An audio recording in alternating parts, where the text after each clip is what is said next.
नमस्कार, अलका रेसिपीमध्ये तुमचं मनापासून स्वागत आहे। आज मी पंचरत्न डाळ बनवली मिक्स। चला याची तुम्हाला रेसिपी दाखवते पुढे।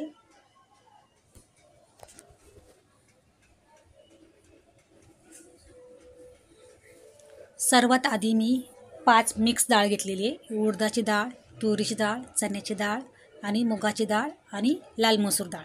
चला मग ते टोपात टाकून मिक्स करून धुवून घेते। इकडे मी कुकरमध्ये पाणी टाकून घेते आणि डाळ धुतलेली त्याच्यामध्ये सोडून देते।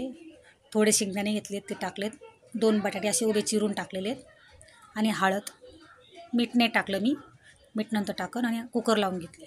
आणि साईडला मी तेल गरम केले, त्याच्यामध्ये हिंग, जिरे, तेजपत्ता, 1 मोठी इलायची, 4 लवंग, दालचिनी आणि काळी मिरी ते टाकून कढीपत्ता, अद्रक, लसूणची पेस्ट टाकलेली आहे। मग कांदा लाल झाला की लगेच 2 टमाटर मी बारीक चिरून घेतलेले ते त्याच्यामध्ये मिक्स करून घेते। मिक्स करून झाल्याच्या नंतर मी त्याच्यामध्ये टमाटरमध्ये मीठ टाकून घेते चवीप्रमाणे। आणि मिक्स करून झाल्याच्यानंतर डाळ कुकर खोलून घेतलेली आहे, त्याच्यामध्ये मी 1 गिलास पाणी टाकते पहिला आणि मग चमच्याच्या सहाऱ्याने मी त्याला डाळ सगळी अशी बारीक करून घेते। हे बघा, यांनी बटाटे आपण ते बारीक करतो ना, त्यांनी बारीक करून घेतलेले आहेत इकडं।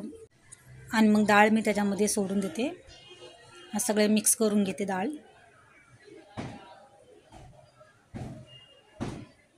मिक्स करून घेते आणि त्याच्यामध्ये धनिया पावडर, कोथिंबीर आणि कस्तुरी मेथी टाकून मिक्स करून घेते। आणि साईडला मी टोप गरम करून ठेवला आहे, त्याच्यामध्ये मी थोडा मस्का टाकून घेतला आहे। तो गरम झाला ना तर मी त्याच्यामध्ये 3 लाल मिरची टाकून घेते आणि लाल मिरची पावडर कलरवाली त्यात मिक्स करून घेते आणि मग डाळीवर वरून फोडणी देते। हे बघा, आता 2-3 मिनटं चांगली उकळून द्यायची। हे बघा, आता रेसिपी आपली तयार झालेली आहे। माझी रेसिपी आवडली असेल तर लाईक, शेअर, सबस्क्राईब करायला विसरू नका। व्हिडिओ बघितल्याबद्दल धन्यवाद। Thank you, bye.